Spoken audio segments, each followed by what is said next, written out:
The woman's leg is stuck in the hole. Simultaneously, a large bus approached. Firefighters quickly positioned themselves in front of the vehicle. Other team members rushed over too. Despite the efforts of 2 firefighters, they were unable to pull the woman's leg free. The asphalt even scratched her thigh. The firefighters had no choice but to carefully dig her leg out bit by bit. The team medic quietly warned, if not handled properly, the woman might lose her entire leg. Did you just say lose my leg? Is that true? The woman's emotions were gradually spiraling out of control. Why did all the misfortunes have to happen in one day? It turns out, her best friend is moving away, but she has already fallen in love with her. Just then, the best friend arrives. The woman finally pours out her feelings. More than just friend feelings and... Unexpectedly, the best friend kissed her directly. It turns out, she harbored the same feelings. With the support of her girlfriend, the woman's leg was finally pulled free. Do you still dare to look at your phone while walking? The girl was trapped in the pool, surrounded by a swarm of bees. Unable to escape, the firefighters were at a loss for what to do. Suddenly, Buck learned from the woman that there had just been a perfume launch event. It turned out the girl had been wearing perfume, which attracted the bees. So, Buck stared at the bearded guy, sprayed him with an entire bottle of perfume, and sent him to lure the bees away. The bearded guy was terrified, constantly trying to convince himself not to be scared. Then, with no hesitation, he rushed out. Sure enough, the bees chased after him. The poor guy ended up running 5 kilometers, covered head to toe in bees. Meanwhile, the firefighters seized the chance to pull the girl out of the water and immediately began treating her. The woman, holding her dog, shouted loudly, Attention! Does anybody here have a reptile dysfunction? Everyone around looked completely baffled. Turned out, just moments earlier, there had been a plane accident. A man was suffering from high-altitude pulmonary edema. He was coughing up bright red phlegm and was on the brink of death. The firefighter told the woman only ED meds could save him. The woman asked around, and finally, an elderly man raised his hand. She got the medication and prepared to give it to the man, but he was unconscious and couldn't swallow it. She then asked if anyone had a nebulizer. At that point, the old man's wife chimed in, saying she had one. You two, really coming through. Perks of being geriatric, dear! The woman quickly crushed the pill, mixed it with water, and administered it through the nebulizer. After 666 minutes, the man finally regained consciousness, and everyone breathed a sigh of relief. But then, the firefighter reminded the woman to cover the man with a blanket. What's the blanket for? Modesty. Right.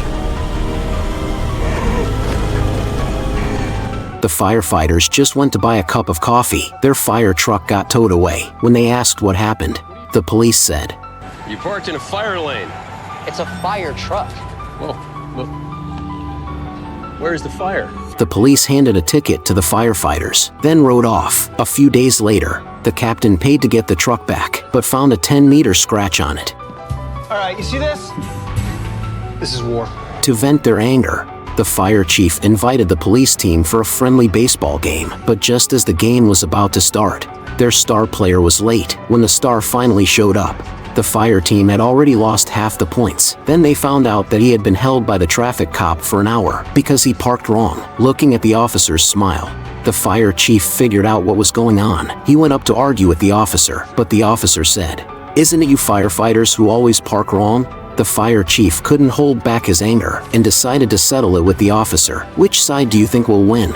Firefighters were saving someone, but found out that the person they saved looked exactly like the person in the funeral photo. What's going on? Just a moment ago, a funeral was happening at the funeral home, but before the speech was finished, a car crashed in, knocking down a family member at the funeral. I'm sorry for your loss, ma'am. I can't imagine how hard it must have been to lose your twin.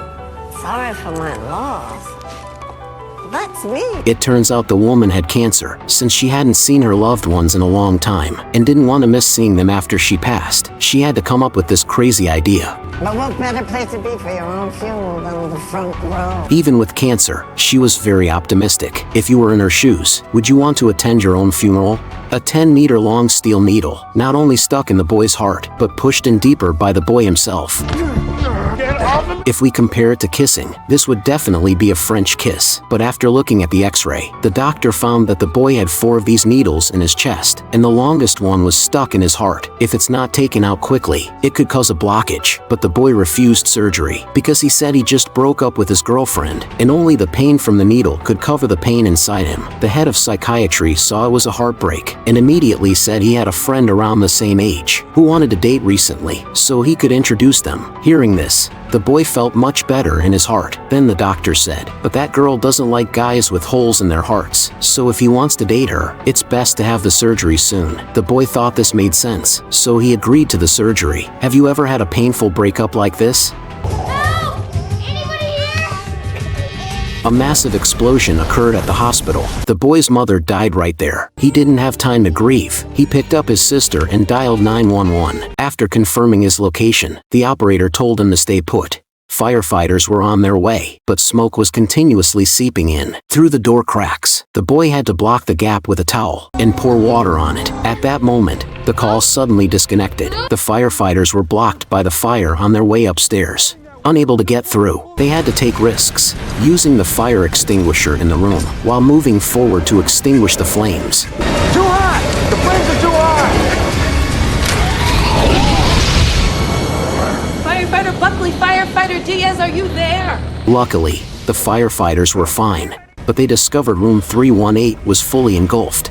The people inside unlikely survived. At that moment, another operator received a call from the boy. It turned out the boy was in the room across from 318, and they were still alive. The firefighters immediately rushed over and rescued them. Let's go, come on! The kid is bouncing on the trampoline, out of the blue.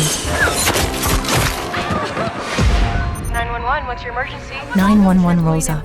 Captain Cool discovers the lady's hand and waist, doing a tango with the trampoline springs. She's frozen, not daring to twitch a muscle. The guy asks, can she wiggle those fingers? Turns out, she's got finger freedom. Trampoline missed the nerve memo. Even the spring on her backside didn't pull a ninja move on her spine. Lucky break.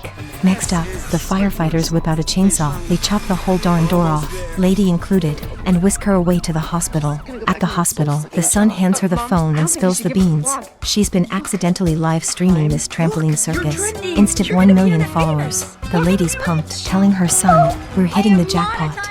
The man's throat was pierced by a chainsaw, rendering him unable to move or speak. He could only call 911. Hello, this is 911. Is anyone there?